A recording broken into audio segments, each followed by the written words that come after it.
Hayret. Nereden geçeceğiz? Geç buradan geç.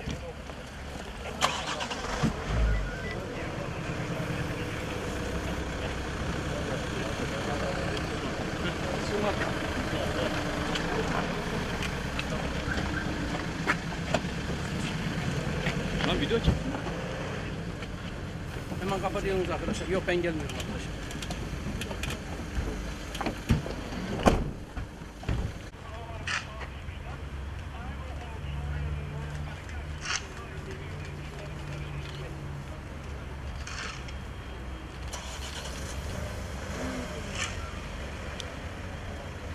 Güzel değil.